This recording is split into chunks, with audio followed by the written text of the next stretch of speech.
আসসালামু আলাইকুম। প্রিয় দর্শক, নির্বাচন তো শেষ হয়ে গেল। আপনারা সবাই জানেন এই যে নির্বাচনের ফলাফলও মোটামুটি একটা ধারণা করা গেছে যে বিএনপি এই নির্বাচনে জয়লাভ করছে। দু একটা আসনের রেজাল্ট হয়তো একটু বাকি আছে, তো এইটা নিয়ে আলোচনা চলতে থাকবে। এটা নিয়ে আলোচনা আমি করতে চাই না, কারণ এটা খুব একটা এই মুহূর্তে আমার জন্য আলোচনার বিষয় নয়। কেন জিতেছে, কেন বিএনপি জিতলো, এটাই স্বাভাবিক ছিল কি না, এগুলো নিয়ে আলোচনা বিস্তর অলরেডি হয়ে গেছে। আমি নিজেও করেছি, বিভিন্ন টেলিভিশনে আলোচনা হয়েছে আমার। আমি যে বিষয়টা নিয়ে আপনাদের সঙ্গে আলোচনা করতে চাই এবং যেটা আমি মনে করি এই নির্বাচনের সবচেয়ে গুরুত্বপূর্ণ দিক, অবশ্যই নির্বাচনে কে হারলো কে জিতলো এটাই গুরুত্বপূর্ণ, কিন্তু এর বাইরে যে বিষয়টা সবচেয়ে গুরুত্বপূর্ণ সেটা হলো এবার নির্বাচনে ভোট কেমন পড়েছে। আমি নিজে ভোট দিয়েছি, ঢাকা শহরে আমি ছিলাম, আমি ঢাকা শহরে ভোট দিয়েছি এবং ঢাকা শহরে ভোট একটু কমই হয়েছে, এটা সবাই বলবেন। এবং এর কারণও আছে। এর কারণ হচ্ছে যে 3 দিনের ছুটি ঘোষণা করা হয়েছিল নির্বাচন উপলক্ষে। অনেকে ঢাকার বাইরে গ্রামের বাড়ি চলে গিয়েছেন এবং এদের মধ্যে অনেকে ঢাকা শহরের ভোটার ছিলেন, কিন্তু যেহেতু ছুটি পেয়েছেন বাড়ি চলে গেছেন, যে কারণে ঢাকার অনেক ভোটার গ্রামের বাড়ি চলে গেছেন। এই কারণে ঢাকা শহরে ভোট একটু কম হতেই পারে। ভোট কম হওয়ার আরেকটা কারণ ছিল, সেই কারণটা হলো বিপুল সংখ্যক আওয়ামী লীগের ভোটার যারা আছে, মানে আওয়ামী ভোটার যারা আওয়ামী লীগকে ভোট দেয়, মানে যারা নৌকা মার্কায় ভোট দেয়, তাদের মধ্যে বিপুল সংখ্যক ভোটার আমার মনে হয় এবং অনেকেই স্বীকার করবেন এবার ভোট দিতেই যায়নি। আওয়ামী ভোটারদের অনুপস্থিতি এবং অনেক লোক ঢাকা থেকে চলে যাওয়ার কারণে ঢাকা শহরে ভোট প্রদানের হার কম ছিল। এটা আমি নিজেও ভোট দিতে গিয়ে এবং প্রথম আমার অভিজ্ঞতার কথা বলতে গিয়ে আপনাদেরকে আমি গতকালকেই জানিয়েছি যে ঢাকা শহরে ভোট কম পড়েছে। কিন্তু ঢাকার বাইরে কেমন ভোট পড়েছে? ঢাকার বাইরে কি হুবড়ি খেয়ে পড়া ভোট ছিল? অনেক ভোট ছিল, সেটাও কিন্তু জানা দরকার। আমি এক্ষেত্রে আপনাদের একটা কথা বলি, সেটা হলো যে আমি নিজে দীর্ঘদিন সাংবাদিকতা করেছি এবং ইলেকশন কভার আমি করতাম নিয়মিতই। মানে নির্বাচনের দিন মানে বিভিন্ন সেন্টারে যেতাম, যে প্রথম আমরা যে কথাটা জিজ্ঞাসা করতাম যে কয় ঘন্টা হলো, ধরা যাক 5 ঘন্টা হলো অথবা 3 ঘন্টা হলো, এই 3 ঘন্টায় কত ভোট পড়েছে। মানে আমরা যখন যেতাম নির্বাচন চলাকালীন প্রিজাইডিং অফিসাররা, মানে একটা ভোট কেন্দ্রে যিনি দায়িত্বে থাকেন, তিনি একটা তথ্যই আমাদেরকে দিতে পারতেন খুব ইজিলি, তাহলে কত ভোট পড়েছে। এটা দেওয়ার নিয়মটা হলো কি, ব্যালট পেপারতে দেওয়া হয় বইগুলি, যে ওই একটা পুরোটা বইয়ের তো একটা সংখ্যা সবাই জানে, একটা বইয়ে 100 পেজ থাকে। তো কয়টা রুম আছে, মানে কয়টা কক্ষ আছে, সেই কক্ষে কয়টা, মানে ওরা কয়টা একটা করে ভোট যখন তার পুরো বইটা শেষ হয় তখন তারা ওটা জমা দিয়ে আবার নতুন একটা বই ইস্যু করে নিয়ে যায়। তো ওরা কিন্তু বুঝতে পারে যে কয়টা বই শেষ হলো আর কয়টা বই নিয়েছে। বলতে পারে যে এখানে 500 ভোট হয়ে গেছে, আরও 4টা-5টা চলছে, ওগুলি ভাঙাগুলি ওর যোগ করে একটা ধারণা দিতে পারে, খুব ইজিলি পারে তারা। তো এটা হলো সবচেয়ে প্রথম যে কত ভোট পড়লো, মানে কতগুলি ভোট হলো, তারপর সেই ভোট কে কতটা পেল অথবা কতগুলি ভোট বাতিল হলো, নষ্ট হলো, এগুলো আলাদা হিসাব। এখন প্রশ্ন হলো যে আজকে যে নির্বাচনটা শেষ হলো, নির্বাচনে ভোট গণনা চলছে, আমরা জেনেও গেছি অনেকগুলো আসনে কোনটা বিএনপি জিতলো, কোনটা জামাত জিতলো, কে জিতলো কে হারলো, মোটামুটি আমাদের জানা হয়ে গেছে। কিন্তু আপনি কি জানেন যে এবার কত শতাংশ ভোট পড়েছে? আপনি না, আপনিও জানেন না, আমিও জানি না, এখন পর্যন্ত আমি জানি না। আর কি কেন জানি না? যে জিনিসটা জানা সবচেয়ে সহজ, যেটা প্রত্যেকটা নির্বাচনে সবার আগে জানিয়ে দেওয়া হয়, এর আগে যত নির্বাচন হয়েছে সব নির্বাচনে প্রথমেই যে তথ্যটা জানিয়ে দেওয়া হয় সেটা হলো কত শতাংশ ভোট পড়েছে, মানে মোট ভোটার যা আছে তার মধ্যে কত শতাংশ ভোট পড়লো। মানে কত ভোট পড়লো এটা যদি আপনি জানতে পারেন তাহলে মোট ভোটের সঙ্গে শতাংশ করলে সেটা বেরিয়ে যায়। এখানে কঠিন কিছু নাই। কিন্তু এবার রাত 10টা পর্যন্ত যখন কোনো ফলাফল, মানে কেউ যখন জানতে পারলো না যে কত ভোট পড়েছে, তখন সাংবাদিকরা কিন্তু নির্বাচন কমিশনের ভেতরে যে একটা থাকে, কন্ট্রোল রুম থাকে, সেখানে সাংবাদিকদের ওরা ব্রিফ করেন যে এত ভোট পড়েছে, এত অমুক আসনে অমুক এগিয়ে আছে, হয়তো 150 আসন, 150 কেন্দ্র আছে, তারপরে 70টা কেন্দ্রের ফল জানা গেছে, কে এগিয়ে আছে, এগুলো আংশিক ফলাফল, এগুলো ঘোষণা করা হয়, এটা আগেও হতো। তো সাংবাদিকরা 10টার দিকে যখন জিজ্ঞাসা করেছে যে কত ভোট পড়েছে, তো তার আগে প্রথমত তারা জিজ্ঞাসা করেছে সিইসিকে। ভোট গণনা যখন শুরু হলো সন্ধ্যার পরপরই, তখন সিইসি যখন আসলেন তখন সিইসিকে জিজ্ঞাসা করলো যে কত ভোট কাস্ট হয়েছে। সিইসি বললেন এটা ইসির সচিব বলবেন।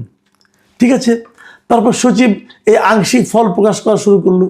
রাত 10টার দিকে এই ইসির সচিবকে, নির্বাচন কমিশনের যিনি সচিব আছেন, তাকে সাংবাদিকরা জিজ্ঞাসা করলো যে কত শতাংশ ভোট পড়েছে, এবং উনি বললেন কি, এত অধৈর্য হলে তো হবে না, আপনারা যদি এত অধৈর্য হন তাহলে আমি এটা বন্ধ করে দিয়ে ওটার দিকে যাই, মানে এটা মানে ওই আংশিক ফল বন্ধ করে দিয়ে টোটাল কত শতাংশ ভোট পড়েছে ওটার দিকে যাই।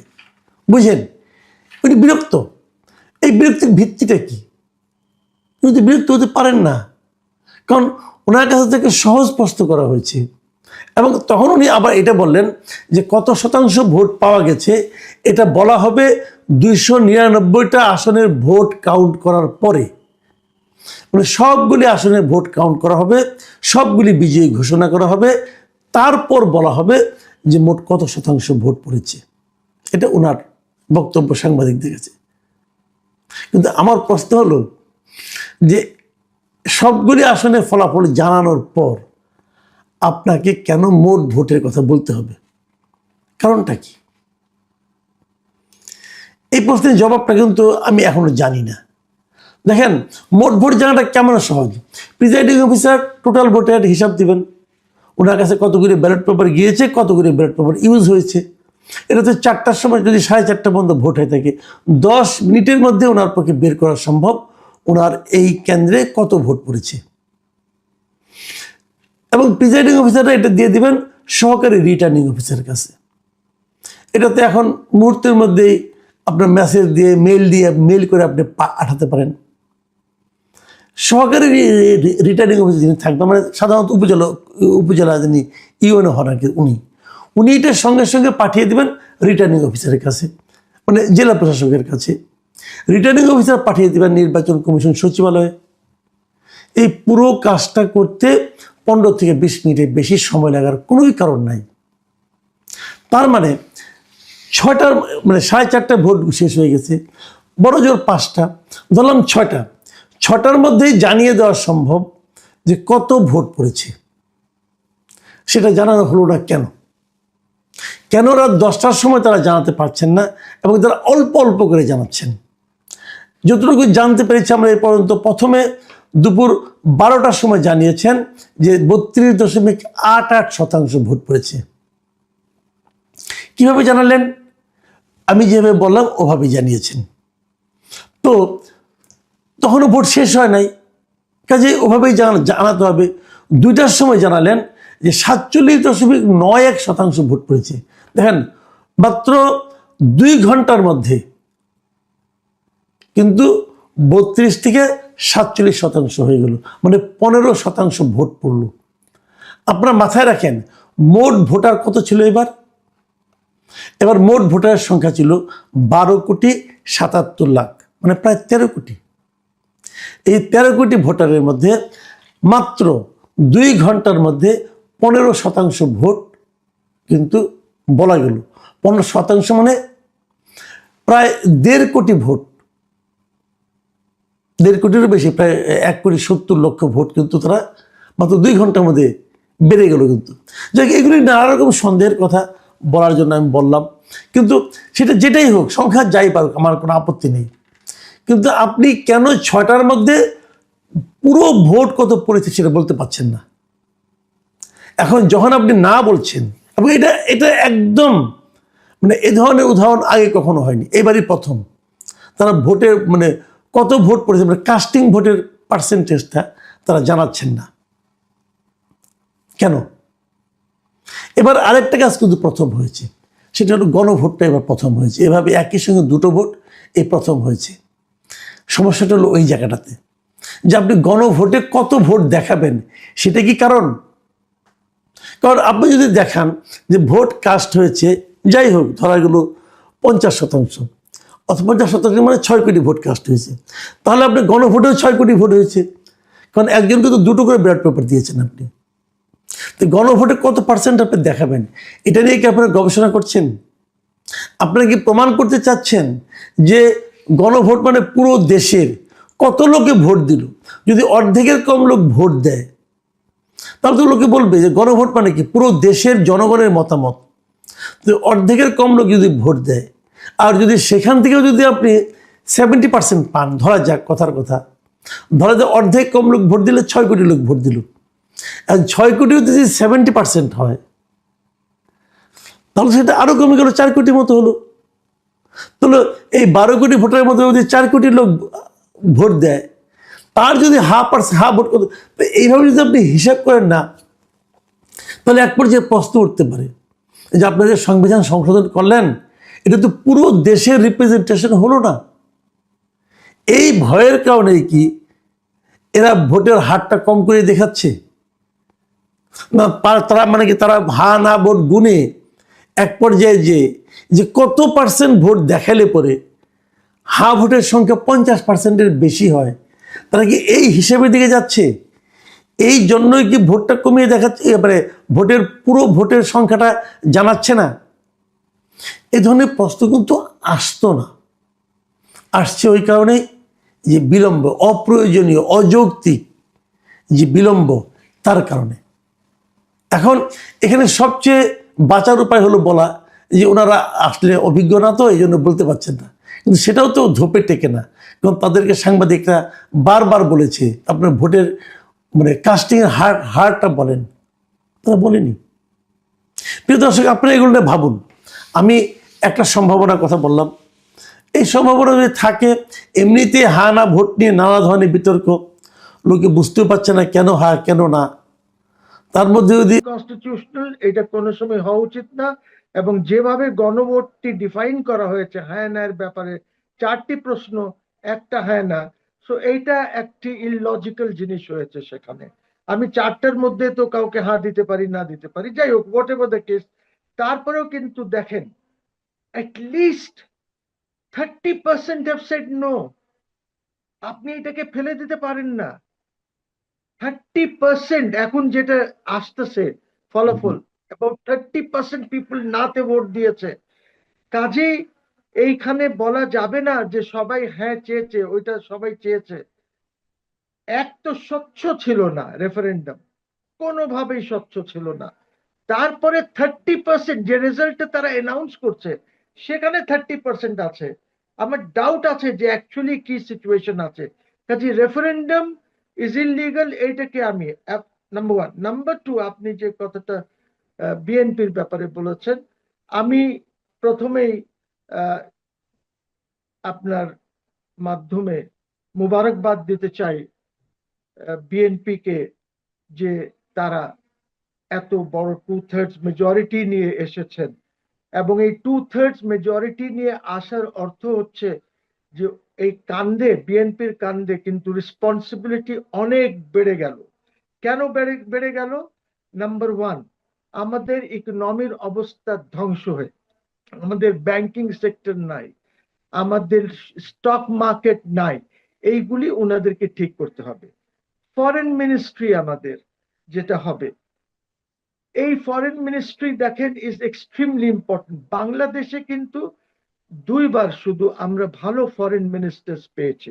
এক প্রেসিডেন্ট জিয়ার সময় প্রফেসর শামসুল হক সাহেব ছিলেন, very brilliant foreign minister. And of course Humayun Rashid সাহেব ছিলেন এরশাদ সাহেবের সময়। ওনাকে তো আর ব্রিলিয়েন্ট বললে ছোট করা হবে, বিকজ ওনার যে মেধাটা ছিল সেটা, পরবর্তীতে তো উনি আওয়ামী লীগ জয়েন করেছেন, স্পিকার হয়েছেন। কিন্তু আওয়ামী লীগের সময় যে প্রবলেমটা হয়েছে, that they had no good foreign ministers. So এখন এইটা ঠিক করতে হবে, আমাদের ফাইন্যান্সিয়াল সেক্টর ঠিক করতে হবে। তাহলে বার্ডেনটা অনেক বেশি কিন্তু বিএনপির কাঁধে। আর দে হ্যাভ 2/3। যদি এরকম হতো যে 51, 155, 56, 66 ছিল, তারপর মেজরিটি থাকতো, তাহলে বার্ডেনটা একটু কম হতো। এখন সাংঘাতিক ভার তাদের উপরে আছে, এবং এইটা আমাদেরকে দেখতে হবে যে তারা কিভাবে ওদের জয়কে এগিয়ে নিয়ে যায় জনগণের জন্য। Number one. নাম্বার টু, যে আরেকটা ইম্পর্টেন্ট জিনিস আছে, যে Yunus has destroyed this country. একটি একটি বাটপার চোর, ওর সরকার চোর, সবাই চোর ওর সরকারে। এক এক করে নাম বলতে পারি যে এরা কি করেছে, দেশটাকে কিভাবে ধ্বংস করেছে। এই ইউনূস সরকারের যে পদক্ষেপগুলি আছে, এইখান থেকে বিএনপি কে বের করে একটা সুন্দর গভর্নেন্সের দিকে যেতে হবে। বিকজ ইউনূসের ছিল এনজিও সরকার, এখন কিন্তু আমাদের ইলেকটেড সরকার আসছে, এবং এই লোকগুলি যেন দেশের বাইরে কোনোভাবেই না যেতে পারে। ইউনূস, আসিফ নজরুল ডিস্ট্রয় করে দিয়েছে। তো আমি এই কারণেই আগেও বলেছি যে আমি শেখ হাসিনার বিরুদ্ধে অনেক আন্দোলন করেছি, ফ্যাসিস্ট বলেছি।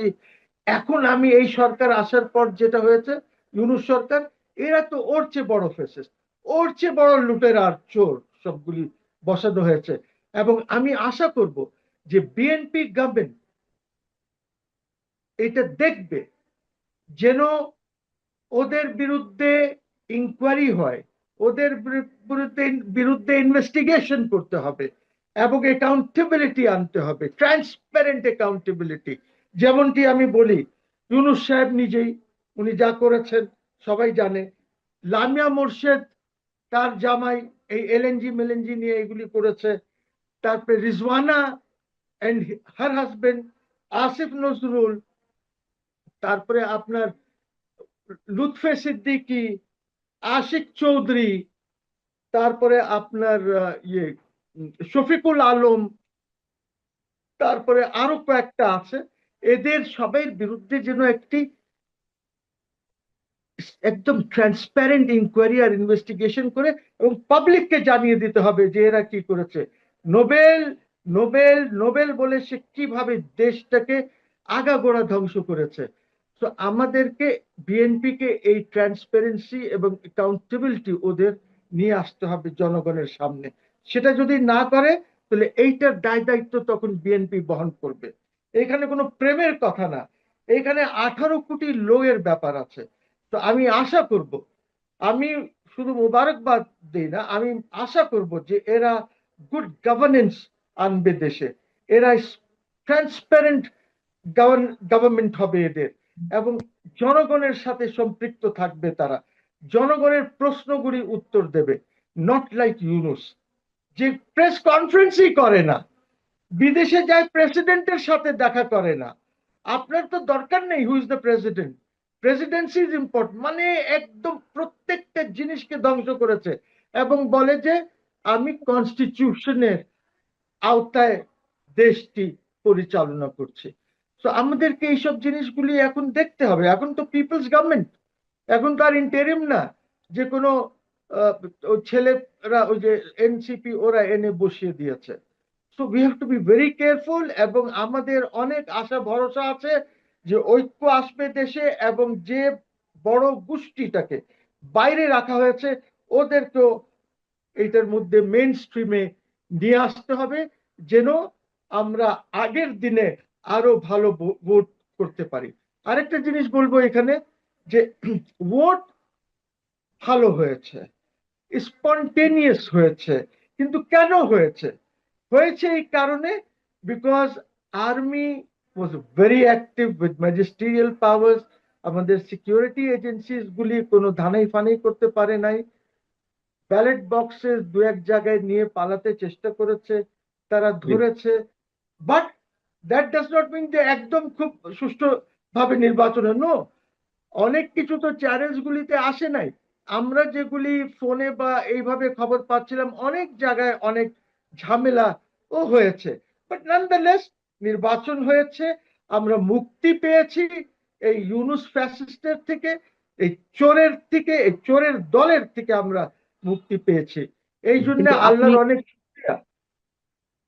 আপনি বলছিলেন যে এর আগে বেশ কয়েকবার বলেছেন যে ডিপ স্টেটের সিদ্ধান্ত অনুযায়ী বা তাদের নির্ধারিত ফলই ঘোষণা করা হবে নির্বাচনের মাধ্যমে। আহ, সেই সেই ডিপ স্টেটের ডিজাইন কি আসলে বাস্তবায়ন হয়েছে? যেহেতু রেফারেন্ডামের বিষয়ে অনেক ধরনের কথাবার্তা হচ্ছে গণভোট নিয়ে, এবং এই গণভোটে রেফারেন্ডাম মানে যে হ্যাঁ যদি জয়যুক্ত হয়, তাহলে বিএনপি যে 2/3 আসন নিয়ে জয়লাভ করলো একটা শক্তিমান সরকার হিসেবে, তারা তাদের চলার পথে কতটা বাধাযুক্ত হবে, অথবা ডক্টর মোহাম্মদ ইউনূসেরও কোন ধরনের আহ কোন ডিজাইন রয়েছে কিনা, পরিকল্পনা, আরো আরো অনেক ধরনের এখন পরিকল্পনা রয়েছে কিনা। এখন দেখেন, আমি ডিপ স্টেটের কথা যখন বলেছিলাম তখন আমরা সবাই এত শিওর ছিলাম না যে ইলেকশনে স্পন্টেনিয়াসলি লোকজন আসবে। লোকজন যেভাবে বাইরে গেছে, গ্রামে গেছে ভোট দেওয়ার জন্য, এইসব দেখে মনে হয়েছে যে deep state has failed. Deep state fail করেছে এইখানে, specially the American deep state has failed totally. কাজে এটা একটা ভালো দিক, বিকজ এই ডিপ স্টেট এর আগেও গভর্নমেন্টের মধ্যে হস্তক্ষেপ করেছে। এর আগের গভর্নমেন্ট সরানোর মধ্যে তাদের তাদের ইন্ধন ছিল। এই অনেক উপদেষ্টারা এটার মধ্যে ইনভলভ ছিলেন আগের গভর্নমেন্ট সরানোর মধ্যে। ইউনূস হিমসেলফ ওয়াজ ইনভলভ, যেটা জামাত স্বীকার করেছে। ওদের সাথে জামাতও হবনবিং করেছে, জামাতও আউট হয়ে গেল মোটামুটি। 73 অড সিটস, তারা খুব বেশি এখন কিছু করতে পারবে না। সো আমার মনে হয় যে ডিপ স্টেট হ্যাজ ফেইল্ড, এবং আমরা যেটা আশঙ্কা করেছিলাম যে ডিপ স্টেট সাকসেসফুল হয়ে যাবে, সেখানে আমি মনে করি যে আমার আশঙ্কাটা হয়তো ভুল ছিল। বিকজ আমাদের জনগণ না, তার কিন্তু আসলে কি স্পন্টেনিয়াস আমরা আমরা কি এখনো বলতে পারি, যে আসলেই ডিপ স্টেট ফেল করেছে? তার কারণ ভোটের যেই টোটাল পার্সেন্টেজটা, সেটি ঘোষণা করতে আপনার দীর্ঘ প্রায় 10-12 ঘন্টা সময় নিয়ে নিল। যেখানে ভোটের দিন সকাল 11টায় তার আধা ঘন্টার আগে সর্বশেষ তথ্য জানা ছিল যে 14.96% ভোট পড়েছে। তার 1 ঘন্টা পর আবার জানাচ্ছিল যে 32.96% ভোট, 28% ভোট পড়েছে। কিন্তু টোটাল পার্সেন্টেজটা কেন? আমরা তো এর আগে নির্বাচনগুলোতে দেখেছি, নির্বাচন শেষ হওয়ার সঙ্গে সঙ্গে অন্তত রেশিওটা জানিয়ে দেওয়া হয়েছে, মানে পার্সেন্টেজটা জানিয়ে দেওয়া হয়েছে, কত শতাংশ ভোট কাস্ট হয়েছে। কিন্তু ওয়েল, এইবার আমি আমরা বলি এইটা তো গভীর রাত এইটা তো পেরিয়ে প্রায় 100%, 60.69% ভোট পড়েছে। না, এগুলি বোগাস, এগুলি ইঞ্জিনিয়ারিং করে বাড়ানো হয়েছে। 60% ভোট কাস্ট হয় নাই, এইগুলি সব ইঞ্জিনিয়ার দিয়ে। এখন আপনি যখন আমরা হিসাব করতে বসবো টোটালি দেখবো আমরা এখানে অনেক গোলমেল আছে। তো এইটাতে আমার মনে হয় না যে খুব বেশি একটা ইয়ে। আমার এস্টিমেট হচ্ছে যে 40%-এর উপরে হয়তো ভোট কাস্ট হয়নি, কোনোভাবেই 40%-এর উপরে যায় নাই ভোট কাস্টিং। 60% তারা দেখাচ্ছে টু শো যে 50%-এর উপরে জনগণ এসে ভোট দিয়েছে, which I think is not correct. এটা আমার অনুমান কিন্তু, বিকজ আমি তো এই ইঞ্জিনিয়ারিং আগের থেকে বলছে, এবং কিছু ইঞ্জিনিয়ারিং হয়েছে। এখন অপোজিশনও, মানে এখন যারা অপোজিশন আসবে, জামাত, ওরাও ইঞ্জিনিয়ারিং এর কথা এখন বলছে এন্ড বলবে। আগামী দিনে আপনি দেখবেন যে আরো বলবে। তারা হয়তো এমনও হয়তো সিচুয়েশন আসতে পারে যে তারা কোনো সময় হয়তো পার্লামেন্ট বয়কটও করতে পারে। তো ইউ সি, এই জিনিসগুলি এই জিনিসগুলি আছে। কিন্তু এইটা আমি বলতে পারি দ্যাট 40%-এর উপরে কাস্ট হয়নি ভোট। 60% ইনফ্লেটেড তাহলে ফিগার দিচ্ছে। যদি ডিপ স্টেট ফেল করেই থাকে, তাহলে এখানে ইঞ্জিনিয়ারিং করে বেশি দেখানো হচ্ছে না কেন কাস্টিং? মানে আপনি যেটা আশঙ্কা এইটা করছেন যে কাস্টিংটা বেশি দেখানো হয়েছে, এইটা ইউনূস কেন ভোট সরকার এই প্রদানের কারণে, হারটি? জি। রাইট, ইউনূস সরকার এই কারণে বা ইলেকশন কমিশন এই কারণে দেখানোর চেষ্টা করছে যে অন্যবারে যখন আমাদের 60% রিচ করে না, কম হয়, বা হাসিনার সময় কম হয়েছে বা হোয়াট এভার, ওইটাকে তারা নকশাত করার জন্য বলছে যে 60% কাস্ট হয়েছে, এবং আওয়ামী লীগার্সরা হাসিনার কথা শুনে নাই, তারা এসে ভোট দিয়েছে। এই তো কিছু লোক তো ভোট দেবেই। আমি আমি আওয়ামী লীগের হলেও দেবে, সবাই তো আর বয়কট ওইভাবে করবে না। এবং আমরা দেখেছি অনেকেই আবার জয়েনও করেছে, বিএনপি টিএনপি জয়েনও করেছে।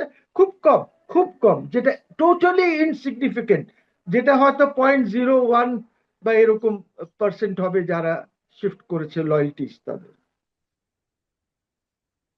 তো let's not worry about this, এইটা কোনো রেফারেন্ডাম নিয়ে ব্যাপার একটু না। কথা বলতে চাই, যদিও না, আমি বলছি যে গণভোটে হ্যাঁ দেখানোর মাধ্যমে, হ্যাঁ জয়যুক্ত করার মাধ্যমে ইউনূস সরকারের পেছনের এজেন্ডাটা কি, এবং সেটি যদি হয়, হ্যাঁ জয়যুক্ত হলে সরকারকে কি ধরনের বিপাকে পড়া লাগতে পারে, বিএনপি দেখেন, সরকারকে? দ্য কাইন্ড অফ মেজরিটি যেটা বিএনপির কাছে আছে, তারা বাধ্য না এই রেফারেন্ডামটা মানতে। ওরা তাদের মতন রিফর্মস আনবে, তাদের মতন কনস্টিটিউশনাল রিফর্মস আনবে। ওরা বাধ্য না, বিকজ ওরা তো অনেকগুলিতে ডিসেন্ট দিয়েছে। যেটা ইউনূস সরকার যখন ওটাকে ফাইনালি কম্পাইল করেছে, ওই ডিসেন্ট গুলি সব বাদ দিয়ে দিয়েছে।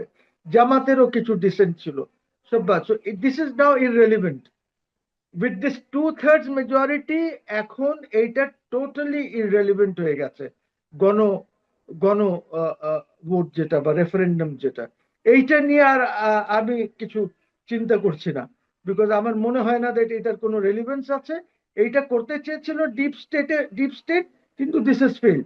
30% কম না তো রেফারেন্ডামে? নো ভোট, যেখানে নো শব্দটা মানুষ বলতে পারছিল না। না, ওর কাউন্ট হবে না। না, না ভোটটা না ভোটটা 30% হোক আর 40% হোক, সেটা তো আর কাউন্ট আসছে না, কাউন্টিং আসছে না। 1% বেশি হলেও সেই হ্যাঁ ভোটে জয়যুক্ত হচ্ছে, তাই না? সেখানে তো 70-75% দেখানো হবে। এখন বিষয়টা হচ্ছে যে, আপনি কি শুনতে পাচ্ছেন আমাকে? জি জি, শুনছি এখন। জি, মাঝখানে একবার ব্রেক মহাশয় হচ্ছিল। শুনতে পাচ্ছেন? জি, এখন শুনছি। জি, শুনছি। আমার প্রশ্ন হচ্ছে যে, 30% হলেও সে তো কাউন্ট হবে না, কাউন্ট হবে যেটা বেশি হবে হ্যাঁ পক্ষে, সেটাই তো দেখানো হবে যে হ্যাঁ জয়যুক্ত হচ্ছে। এবং তাহলে সেক্ষেত্রে তো সংস্কার প্রক্রিয়া যেতে হবে, এবং সেই সংস্কার প্রক্রিয়ায় যে প্রেসিডেন্টের ক্ষমতা বাড়ানো হচ্ছে বা আরো অন্যান্য যে ইস্যু আছে, সেই জায়গা থেকে পেছনে কোনো ডিজাইন ইউনূস সরকারের আছে কিনা, এই মুহূর্তে যে সরকারটি আছে, অথবা ব্যক্তিগতভাবে ইউনূস সাহেবেরা আছে কিনা, যে তিনি এটা অন্যভাবে ইউজ করার চেষ্টা করছেন। আমার মনে হয় যে আহ, এখন আর ইউনূস সরকারের কোনো ধরনের ডিজাইন কাজ করবে না। কোনো ধরনের ডিজাইন কাজ করবে না। They have been thrown in the dustbin by the people. যদি এইটা এমন রেশিও হতো যে 150, 160, ওদিকে আছে 145, তাহলে তারা হয়তো কিছু গেম খেলতে পারতো। এখন কোনো ধরনের সম্ভাবনা নাই কোনো গেম করার। আর আমি যে জিনিসটা বলছি, হ্যাঁ জয়যুক্ত হয়েছে, 70% পেয়েছে, তাতে কি? 1/3 মতন তো নাতে আছে। তার মানে জনগণ এইটাকে, আর ওর মধ্যে তো স্টাফিং আছে, ব্যালটে লিখে স্টাফ করেছে তারা, এইগুলি ঢুকিয়েছে। বিকজ তারা মনে করেছিল যে হয়তো বিএনপি, তারেক সাহেব বলেছেন হাতে দিতে, কিন্তু তারপরেও মেজরিটি বিএনপি দেবে না, নাতে দেবে। এই জিনিসের এই ভয়ের জন্য তারা হ্যাকে স্টাফিং করেছে, পেপারে ইঞ্জিনিয়ারিং করেছে, ঢুকিয়েছে ইসের না, মধ্যে। যেভাবেই হোক ফলাফলে ফলাফলে তো আর ওইসব চিত্র আমরা পাবো না, যে কতটা স্ট্যাপিং হয়েছে, কতটা ইঞ্জিনিয়ারিং কারেক্ট, হয়েছে। ফলাফল দেখানো কারেক্ট। হবে হ্যাঁ জয়যুক্ত হয়েছে। সেই হ্যাঁ জয়যুক্তের মাধ্যমে, এখন আপনি বলছেন যেহেতু বিএনপি মেজরিটি পেয়েছে এবং নিরঙ্কুশ সংখ্যাগরিষ্ঠতা বা 2/3, এতে সমস্যা হবে না।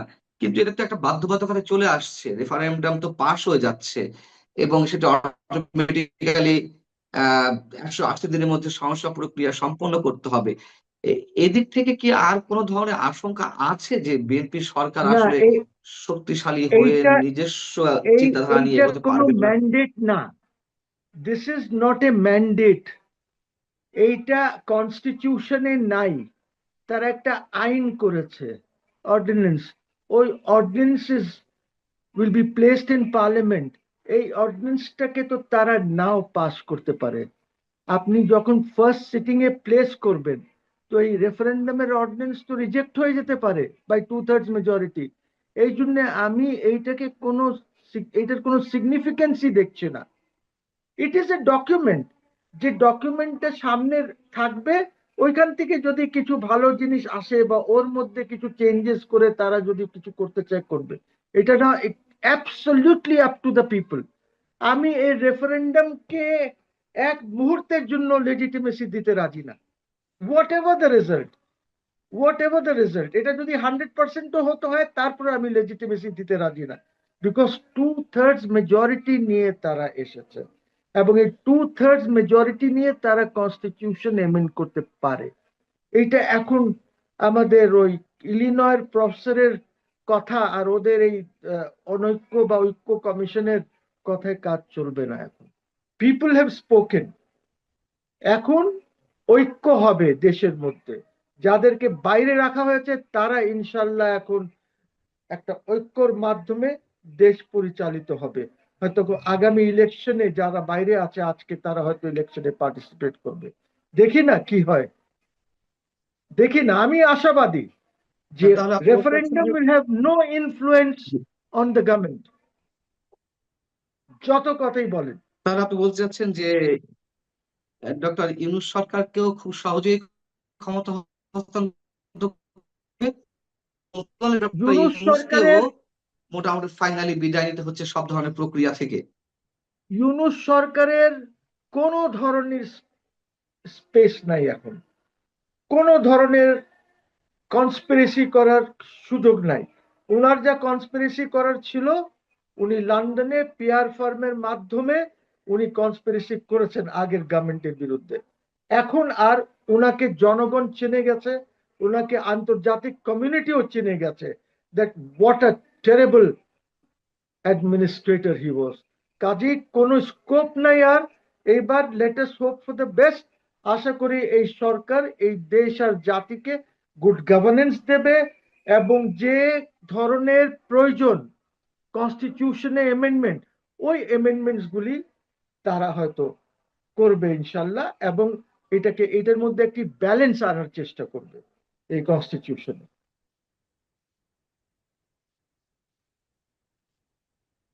অনেক ধন্যবাদ, অনেক ধন্যবাদ মহাজন রশিদ আপনাকে। আপনার আজকের যে আশাবাদ সেটা যেন সফল হয়, আমরা সেই শিক্ষক ও সমাজ বিশ্লেষক নাহিদ আক্তার। নাহিদ আক্তার, আপনাকে আমাদের অনুষ্ঠানে স্বাগত জানাচ্ছি। নাহিদ আক্তার, আজকে আমরা এমন একটা সময় বসেছি যে আমাদের জাতীয় সংসদ নির্বাচন মাত্রই শেষ হয়ে গেল এবং এটা একটা অন্যরকম নির্বাচন ছিল।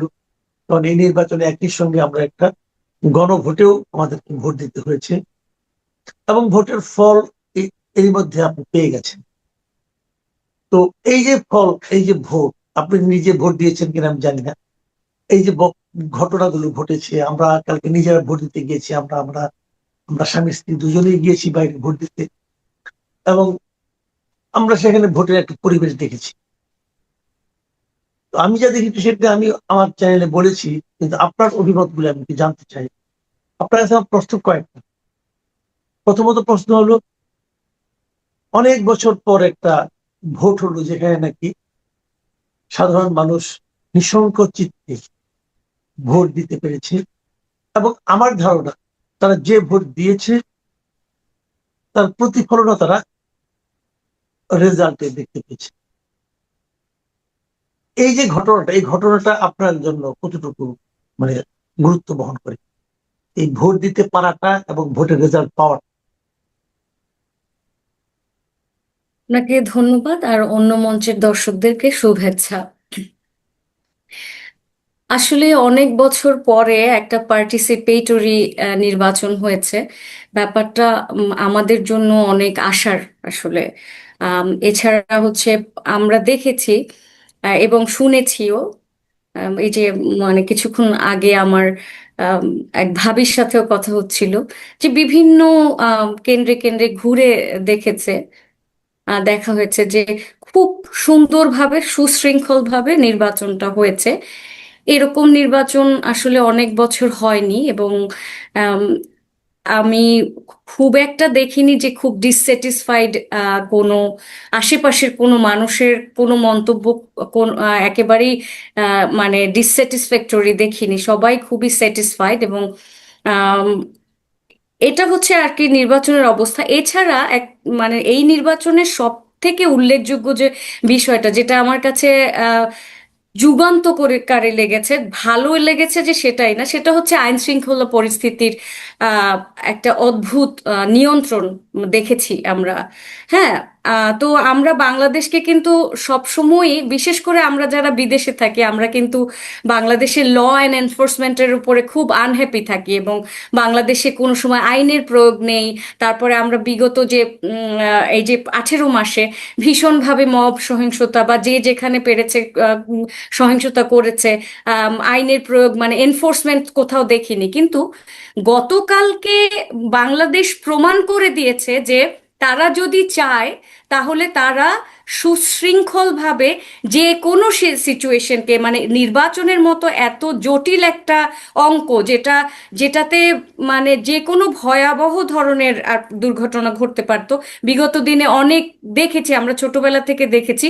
তো সেক্ষেত্রে কিন্তু ভয়, একটা শঙ্কা সবার মনে মনে ছিল যে না যেন নেক্সট আওয়ারে কি হয়, না যেন কি হয়। সেটা কিন্তু হয়নি। তার মানে কি, যে বিপুল সংখ্যক আইন শৃঙ্খলা বাহিনীকে তারা এমপ্লয় করেছে, এবং তারা খুব সুন্দরভাবে নিয়ন্ত্রণ করতে পেরেছে। যেতটুকু টুকটাক ঘটনা, ততটুকু বাংলাদেশের কালচারে খুব একটা যে মানে হবে না, এটা ধরে নেওয়া আসলে ঠিক হবে না।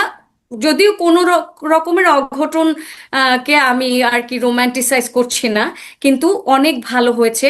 এরপরে যদি আপনি জিজ্ঞেস করেন যে রেজাল্ট কেমন হয়েছে, আমার কাছে মানে বিএনপি যে নিরঙ্কুশ সংখ্যাগরিষ্ঠতা পেয়েছে, এটা কিন্তু আমি এক্সপেক্ট করিনি। আমার মনে হয়েছিল যে জামাত আরো বেশি, বা জামাত বা তার 11 দলীয় জোট আরো বেশি আসন পাবে।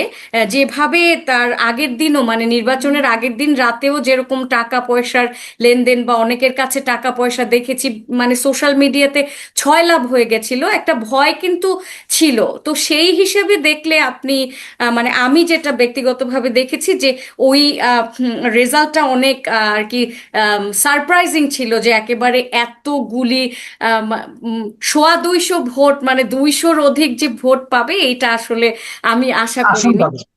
হ্যাঁ, আসন পাবে, হ্যাঁ সরি, জি। আসন পাবে, ওইটা ওই ওই আশাটা আর কি আমি করিনি, যে এতগুলি পেয়ে যাবে, এটা আমি মানে চিন্তা আচ্ছা, করিনি। এই বেশি আসন পাওয়াটা গণতান্ত্রিক ব্যবস্থায়, মানে এই যে একটা সংখ্যা একক, মানে নিরঙ্কুশ সংখ্যাগরিষ্ঠতা জাতীয় সংসদে পাওয়া, এটা কি আপনার জন্য মনে হয় যে আমাদের দেশের গণতন্ত্রের জন্য আগামীতে এটা লাভজনক হবে? আম, নিরঙ্কুশ সংখ্যাগরিষ্ঠতায় অনেক শঙ্কা থাকে, এবং এটা ব্যাপক একটা বোঝাও বটে।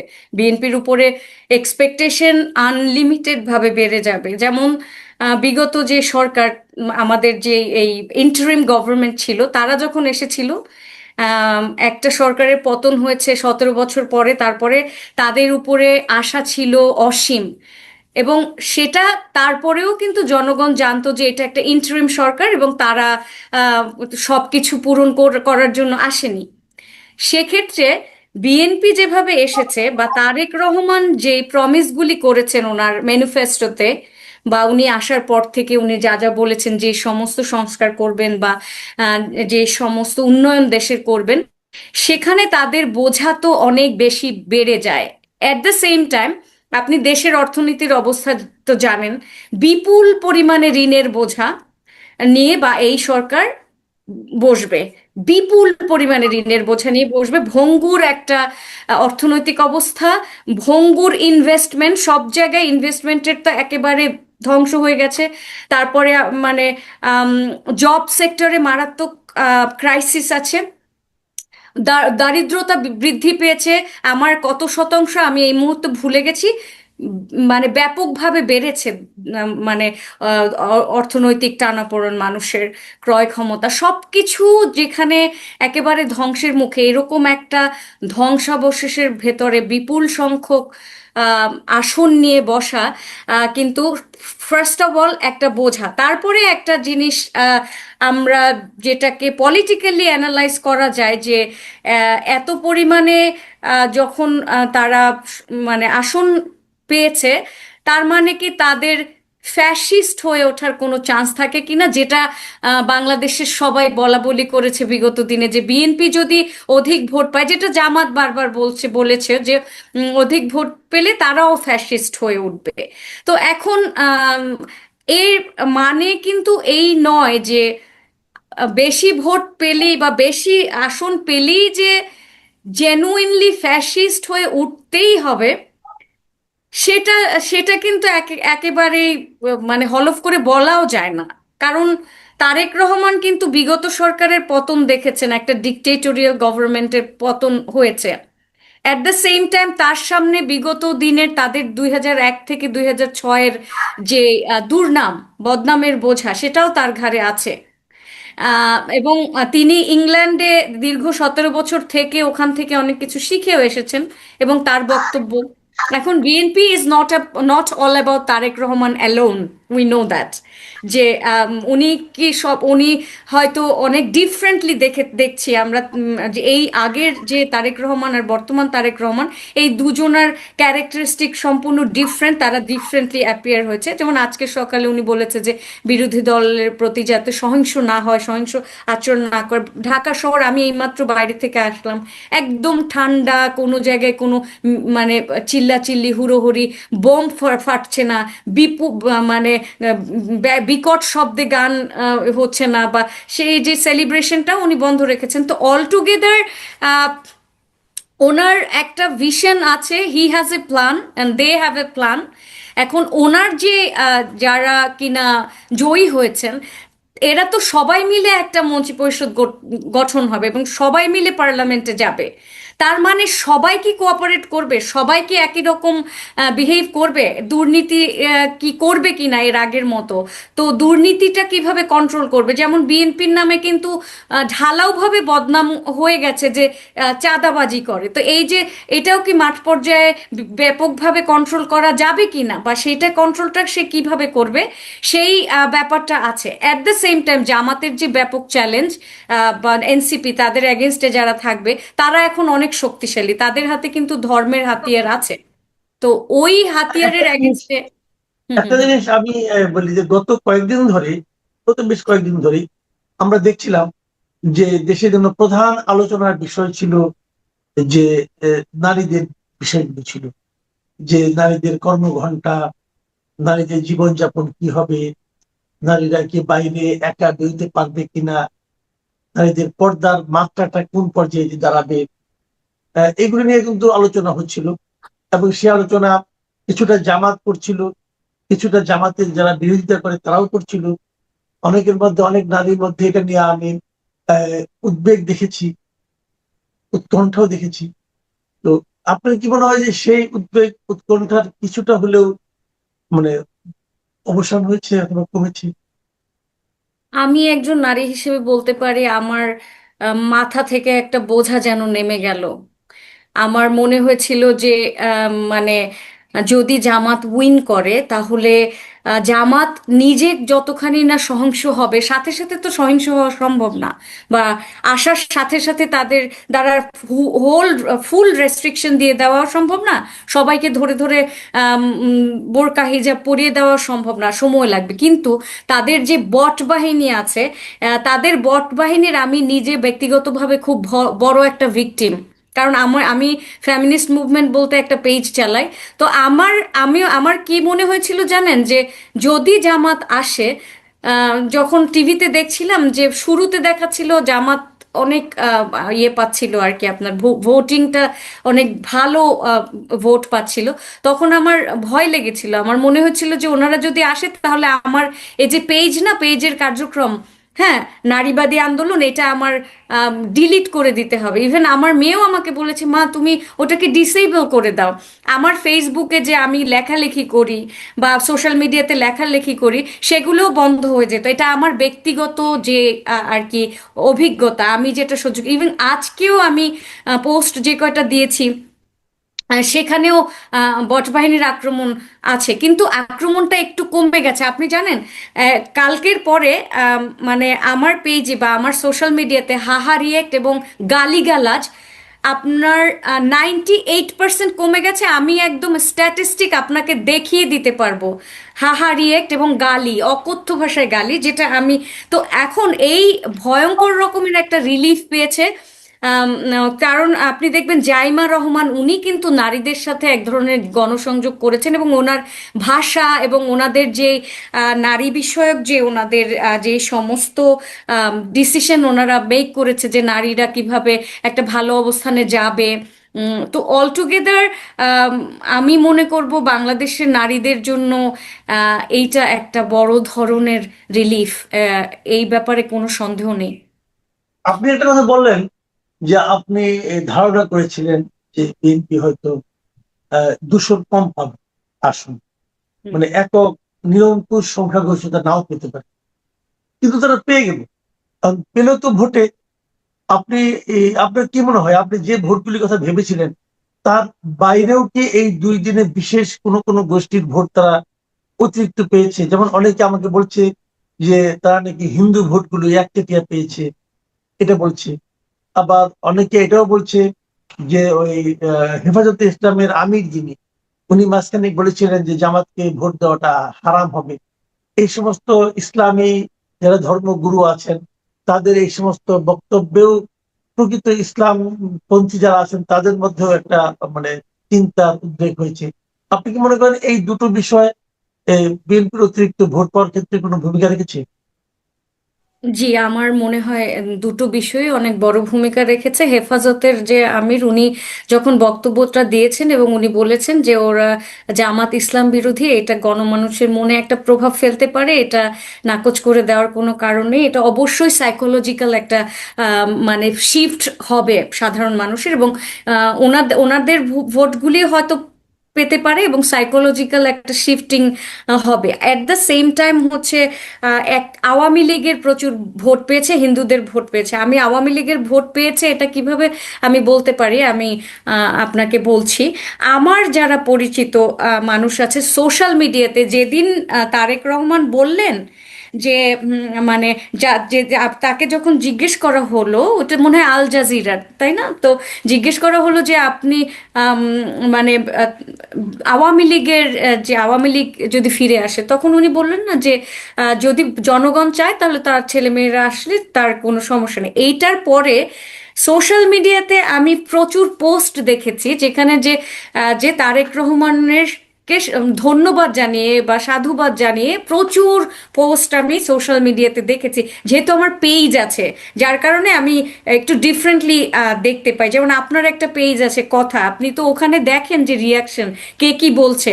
আমারও যে পেজ আছে সেখানেও কিন্তু আমি দেখতে পাই যে মানুষের কথোপকথন, বা ওইটা যখন আমি পোস্ট করেছি ওটার নিচে যারা কমেন্টস দিল এসে, তো অল টুগেদার বললো যে তারা আমি এরকম একেবারে ডাইরেক্ট কমেন্টস দেখেছি যে আমরা এরকম এই মানে তারেক জিয়ার এই পরিবর্তনকে আমরা সাধুবাদ জানাই এবং আমরা তাকে তার পাশে থাকব।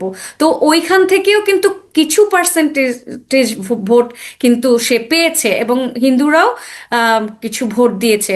তাদের অবশ্যই ভোট বাড়ার পেছনে এই সমস্ত, এবং তারেক রহমানের যে মানে way of dealing with it, উনি যেভাবে গণসংযোগ করেছে ওনার জনসভাগুলিতে, উনি কি করেছে, উনি বক্তৃতা দেননি, উনি লোকজনকে ডেকে ডেকে তাদের সাথে কথা বলেছেন। এটা কিন্তু বাংলাদেশের মানুষের জন্য নতুন, এবং বাংলাদেশের মানুষ দেখেছে কি যে যারা নয়া বন্দোবস্তর কথা বলে তারা দেয় গালি, বেয়াদবি করছে বড়দের সাথে। যে আব্দুল নূর তুষার উনি কিন্তু বারবার বলছেন যে যারা কিনা ইয়াং তারা পার্টি করবে বা তারা রাজনীতি করবে, সব ঠিক আছে, কিন্তু এভাবে বেয়াদবি করা, গালি দেয়া, এগুলি মানুষ পছন্দ করে না।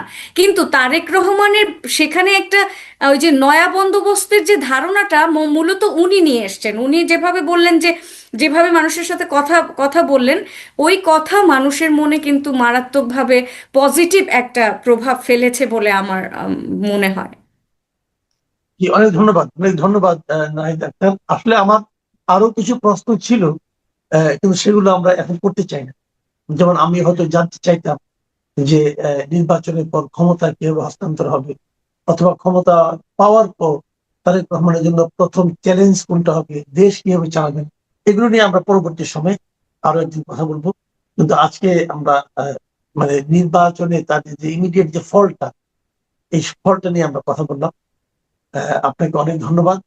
প্রিয় দর্শক, আপনারাও বুঝতে পেরেছেন যে এই জয়ের পেছনে কাদের ভূমিকা আছে সেটা যেমন জরুরি, এই জয়ের কারণ তারা আগের চেয়ে অধিকতর স্বস্তি অনুভব করছে সেটা আমরা একজন নারীর কাছ থেকে শুনলাম। আমার কাছে মনে হলো উনি বেশ আনন্দিত আছেন। আপনার এই আনন্দিত ভাব যেটা সেটা থাকুক সেই প্রত্যাশা থাকছে। এখন এই পর্যন্ত, আল্লাহ হাফিজ।